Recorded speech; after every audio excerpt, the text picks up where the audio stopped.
Alors on continue sur la contribution de la CEPC à la construction jurisprudentielle de la notion de déséquilibre significatif dans les droits et obligations des parties. Et on va s'attarder en réalité sur 3 thèmes. Le déséquilibre et le contrôle du prix, le déséquilibre et les clauses de non-concurrence, et le déséquilibre et les délais de paiement. Voilà. Alors sur la première thématique, le déséquilibre et le contrôle du prix. Alors, par un arrêt très remarqué de la Cour de cassation du 27 janvier dernier, tout autant que l'arrêt d'appel qui l'avait précédé, du 1er juillet 2015, la question du contrôle du juge sur le niveau du prix ou sur une réduction de prix a été confirmée par la Cour de cassation dès lors que celui-ci ne résulte pas d'une libre négociation et caractérise un déséquilibre significatif dans les droits et obligations des parties. Alors, est-ce que la CEPC avait ouvert la voie ? Avant de répondre à cette question, revenons un instant à l'arrêt de la Cour de cassation. La Cour de cassation a en effet jugé que l'article 442.6 grand 1, deuxièmement, n'exclut pas, contrairement à l'article 212.1 du Code de la consommation, relatif aux clauses abusives entre professionnels et consommateurs, et à l'article 1171 du Code civil, que le déséquilibre significatif puisse résulter d'une inadéquation du prix au bien vendu. Donc l'absence de contrepartie ou de justification aux obligations prises par les co-contractants peut être sanctionnée en application de l'article 442.6 grand 1, deuxièmement, nonobstant le principe de la libre négociabilité, dès lors qu'il est établi qu'elle procède d'une soumission ou d'une tentative de soumission et qu'elle conduit à un déséquilibre significatif. Là, en l'occurrence, à l'issue d'une enquête menée par la DGCCRF et sur assignation du ministre de l'économie, une centrale d'achat a été condamnée pour avoir soumis des fournisseurs à de telles obligations, les contrats cadres régissant leurs relations prévoyant le versement de ristournes de fin d'année sans contrepartie ou sans contrepartie réelle et de payer des acomptes de RFA dans des délais plus courts que celui des marchandises. Alors le premier rapport de l'arrêt enseigne que le déséquilibre peut être économique et pas seulement juridique. Et cette question restait débattue en doctrine et n'avait jamais été jusqu'alors tranchée par la Cour de cassation. Le pourvoi s'appuyait pourtant sur l'analyse du Conseil constitutionnel dans sa décision du 13 janvier 2011 qui avait retenu que la notion de déséquilibre significatif est suffisamment précise en ce qu'elle renvoie déjà à la notion connue du Code de la consommation et que, partant, le contrôle de l'adéquation au prix, du prix au produit, qui est exclu dans le Code de la consommation, n'était pas possible. Mais la Cour a répondu en rappelant que la similitude des notions prévues par le Code de la consommation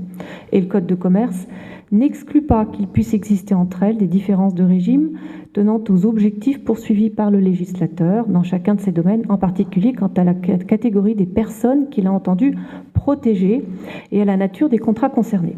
Sur cette question, l'arrêt de la Cour de cassation rejoint ainsi l'analyse de la CEPC qui avait observé dans son avis 15-21 du 21 mai 2015, donc antérieur à l'arrêt de la Cour d'appel, qui date du 1er juillet 2015, que la disposition de l'article 442 grand 1, deuxièmement du Code de commerce ne comporte quant à elle aucune précision quant au type de contrat susceptible d'être contrôlé sur son fondement et que, quoique l'application de cette règle au déséquilibre tarifaire ait parfois été contestée, il est incontestable que sa lettre vise les obligations de façon générale, sans aucune précision ni exclusion. En revanche, la question de savoir quel type de contrôle de prix peut être opéré par le juge, eh bien cette question reste entière. Et là, il faut reconnaître que la CEPC a répondu à la question par 3 avis sur le sujet, en indiquant que l'appréciation apportée pour identifier un éventuel déséquilibre significatif d'ordre tarifaire se rapproche nettement de celle requise en application du 442.6 grand 1, premièrement, qui appréhende l'avantage manifestement disproportionné au regard de la valeur du service rendu. La démonstration, nous dit la CEPC, peut être effectuée de façon similaire. Et alors la CEPC s'appuie sur un arrêt de la Cour d'appel de Paris de 2013 qui, donc elle s'appuie en ces termes, il apporte ensuite d'examiner ainsi qu'il invite la Cour d'appel de Paris dans un arrêt où elle a fait précisément application de la règle à un déséquilibre tarifaire si les conditions commerciales sont telles que le partenaire partenaire ne reçoit qu'une contrepartie dont la valeur est disproportionnée de manière importante à ce qu'il donne. Et dans cette affaire, 23 mai 2013, où IKEA était une des parties, la Cour d'appel avait tenté de définir la notion de déséquilibre de la manière suivante. Cette notion, inspirée du droit de la consommation, conduit à sanctionner la responsabilité de son auteur, le fait pour un opérateur économique d'imposer à son partenaire commercial des conditions commerciales telles que celui qui ne reçoit qu'une contrepartie dont la valeur est disproportionnée de manière importante à ce qu'il donne. Et finalement, c'est peut-être cet arrêt de cour d'appel de 2013 qui a inspiré la CEPC, laquelle a inspiré la Cour de cassation dans son arrêt rendu le 27 janvier dernier. Alors, que conclure ? Si le déséquilibre significatif d'ordre tarifaire doit être sanctionné sur le fondement de l'article 442.6 grand 1, deuxièmement, à quoi sert le 442.6 grand 1, premièrement, dont l'objet est précisément d'appréhender le versement d'avantages sans contrepartie. Alors, je rappellerai juste que la CEPC avait estimé en 2008 que la notion nouvelle de déséquilibre significatif entre les droits et obligations des parties a vocation à appréhender toute situation qu'elle comporte ou non des pratiques décrites par un autre alinéa de l'article 442.6 du Code de commerce. Mais on assiste quand même, me semble-t-il,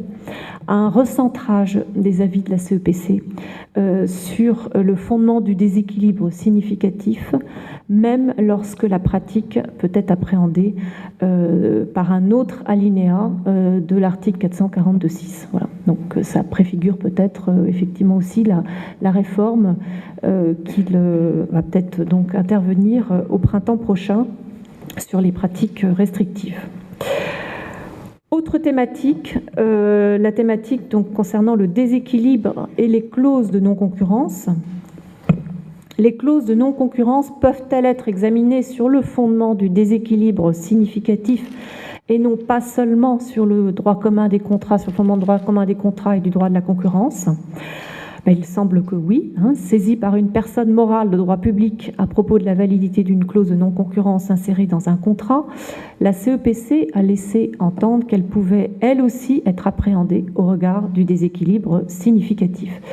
Alors, elle avait été interrogée sur la validité d'une clause de non-concurrence insérée dans des contrats conclus avec des hôteliers par une société spécialisée dans le référencement et la sélection d'hôtels à des fins d'hébergement social et par l'intermédiaire de laquelle des réservations des nuitées étaient effectuées. Donc, la CEPC nous a livré une analyse de la validité de cette clause sur 3 fondements: le droit commun des contrats, le droit des pratiques restrictives de concurrence, mais également, et c'est assez rare, sur le droit des pratiques anticoncurrentielles.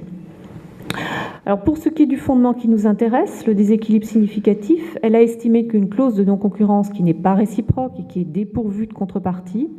ou qui apparaît dépourvue de justification objective dès lors qu'elle n'est pas compensée par d'autres avantages peut également être à l'origine d'un déséquilibre contraire à 442.6 du Code de commerce et être annulée à ce titre, outre la possibilité pour le ministre de l'économie donc de solliciter une amende civile. Donc en fait, j'avance un petit peu parce que je crois qu'on est un petit peu en retard sur le programme. La question est de savoir, est-ce que la CEPC est suivie par la jurisprudence dans cette analyse ? Alors, j'ai retrouvé une affaire antérieure à l'avis de la CEPC sur la question donc d'appréciation de la validité d'une clause de non-concurrence sur le fondement du déséquilibre significatif. Donc, une affaire qui impliquait donc un courtier qui estimait, dans le cadre de son activité de courtage en fourniture d'électricité et de gaz, d'avoir été soumis à des pratiques entraînant un déséquilibre significatif. En l'occurrence, la Cour avait considéré qu'il n'y avait pas de déséquilibre significatif. Mais alors, pour revenir, et en guise de conclusion, à l'avis de la CEPC,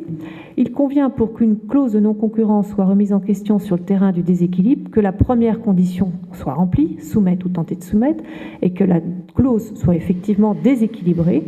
Et au cas particulier, pour apprécier cette deuxième condition, la grille d'analyse de la CEPC paraît conforme, et heureusement, à celle qu'adoptent les autorités de concurrence ou les juridictions de l'ordre judiciaire. Il n'en demeure pas moins que si l'avis de la CEPC est suivi, l'insertion de clauses de non-concurrence non justifiées par un opérateur qui détiendrait un pouvoir de marché lui permettant de l'imposer encourrait un risque supplémentaire de mise en jeu de sa responsabilité. Troisième exemple de définition donc, du déséquilibre significatif apporté par la CEPC, exemple qui également inspire sans doute l'administration dans ses contrôles et la jurisprudence. La CEPC et les délais de paiement constitutifs donc d'un déséquilibre significatif. La CEPC a-t-elle un impact sur la question de savoir si le non-respect de la réglementation régissant les délais de paiement peut ou doit être appréhendé sur le fondement du déséquilibre significatif? Chacun sait que le non-respect de la réglementation relative aux délais de paiement est sanctionné d'une lourde amende administrative. Pour autant, la CEPC est d'avis de considérer qu'il existe des cas de figure qui pourraient également être sanctionnés sur le terrain du déséquilibre significatif. Donc peu d'avis se prononcent sur cette question à ce jour. J'en ai trouvé deux. Le premier est un avis 16-13 relative à une demande d'avis d'une entreprise portant sur le recours à des sociétés intermédiaires qui n'agissent que comme des comptes de transfert. Donc la CEPC émet l'avis que le fait pour un donneur d'ordre d'imposer à son prestataire un intermédiaire qui contribuerait uniquement à différer les délais de paiement pourrait être constitutif d'une soumission ou d'une tentative de soumission à des équilibres significatifs. Donc elle confirme que le fait que le paiement se fasse par un intermédiaire ne modifie pas les délais de paiement légalement applicables et que le fait que seul le paiement passe par un intermédiaire ne doit pas entraîner un règlement dans un délai supérieur au délai légal. Et concernant donc le caractère abusif de cette intermédiation, elle ajoute le fait pour le donneur d'ordre d'imposer à son prestataire un intermédiaire qui contribuerait uniquement à différer les délais de paiement peut être constitutif de la soumission ou d'une tentative de soumission à des équilibres significatifs. Et pour apprécier le caractère abusif,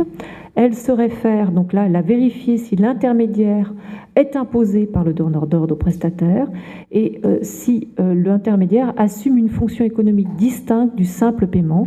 et a analysé la nature de cette fonction et les conditions du paiement.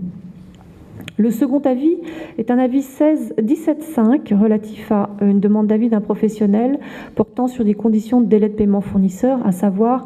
qu'est-ce qu'on retient pour calculer le délai, la date de réception ou la date de la facture. Donc là, elle confirme encore qu'une entreprise qui obtiendrait, une cliente qui obtiendrait ou tenterait d'obtenir le bénéfice d'un délai de paiement supérieur à celui résultant des dispositions légales pourrait être susceptible donc de contrevenir au déséquilibre significatif.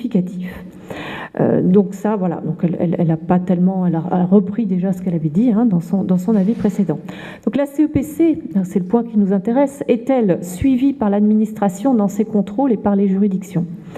Alors, il semble que oui, si l'on en croit les propos de Madame la directrice générale de la concurrence, qui s'est exprimée dans le cadre de l'Assemblée générale de la FEC, en laissant entendre que ces pratiques pourraient faire ou font l'objet de contrôle et de contentieux.